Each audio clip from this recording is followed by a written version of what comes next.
if you get other people who go by the probabilistic notion to help them change, including the therapist, but other members of their therapy group, then that would work very well. So they can do quite well, but nobody, including younger people, can have absolute certainty, and if they demand that they have it, which is pretty nutty of them to do so, then you have to keep trying to show them that A, it doesn't exist, and B, even if it did exist, they couldn't be certain that the answers they got, safety, was absolutely true. So you can do very well with them in groups or individual therapy, but not perfectly, even with younger people.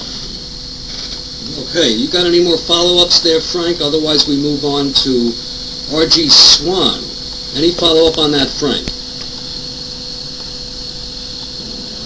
No, I just wanted to thank Dr. Ellis for everything that he's given me in my practice. Oh, boy. Yeah. I don't think I'll have enough time to thank Dr. Ellis. Okay, R.G. Swan, you're next. It's Stillmatic. You follow. Go ahead, R.G. Swan. Dr. Ellis, thank you very much, Doctor, for giving your time this evening. This is very, very informative.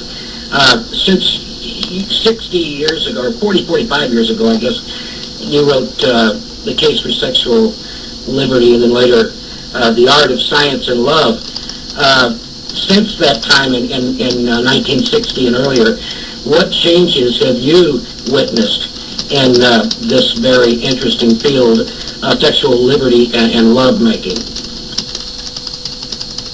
Well, in some respects, there have been definite changes. For example, the movies show sex scenes that they never would get away with, and they're put over television, and people read books such as my books that you mentioned and other good books, The Joy of Sex,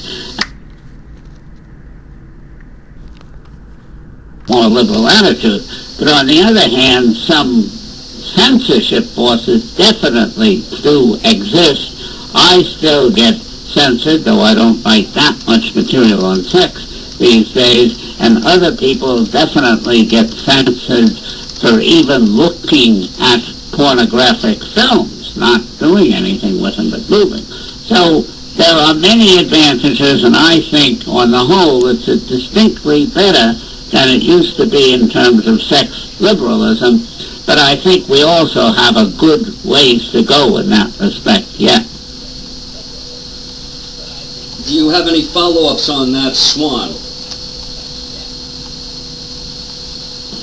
Well, Dr. Ellis, you're quoted as saying that the more sinful and guilty a person feels, the more unhappy and unhealthy that individual will be. Do you believe that our look at, well, I'm getting back to the sexual thing, do you think that we have become more happy and more healthy because of the openness and supposedly less sinful and guilty feelings? And I will, Jeffrey, that'll be my last follow-up, and you can go on.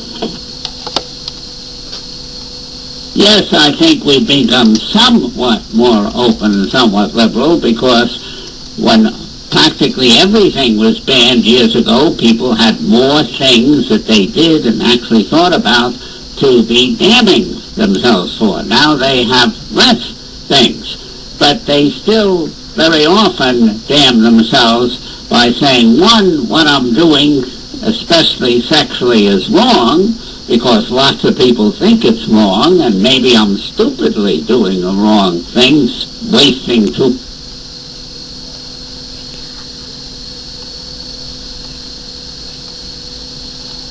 with, and they're put over television, and people read books such as my books that you mentioned and other good books, The Joy of Sex.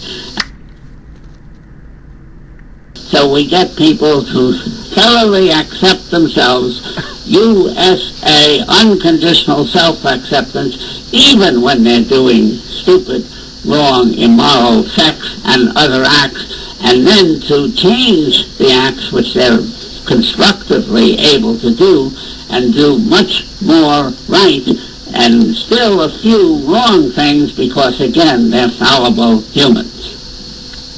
Okay, and you said you didn't have any follow-ups after that, Swan, except you never know. When he gives you all that, he may have provoked further questions. Is that it, Swan?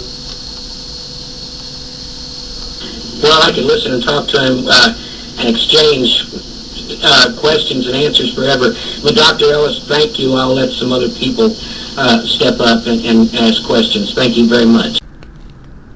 I'm speaking to you from Puerto Rico, and I have two questions. My first question is, if you do not believe in God, so what will happen to us after we die? That will be my first question. What do you think happens to our soul after we die? We ain't got no soul. We have spirit while we're alive, but it dies, our spirit, when we're dead. And what happens to us after we die is zero. It's exactly the same state as you were and I were in before you were conceived. Nothing, no feeling, no nothing.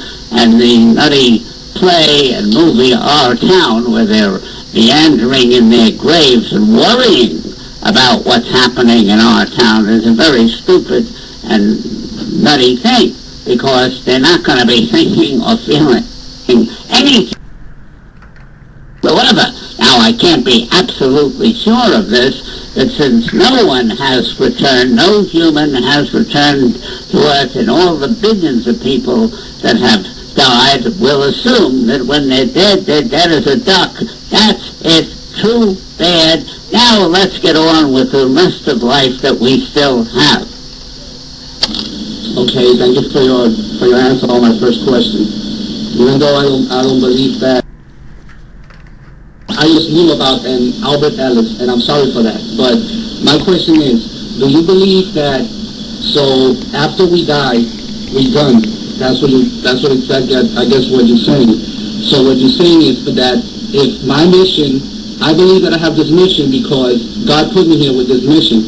So if you don't believe in God, do you think that then I'm going to go through life in a whole mistake and just, or mistaken, taking life mistaken, and I'm going to live my life, let's say, hopefully I'm 70, and I wasted my whole 70 years believing in a God that does not exist?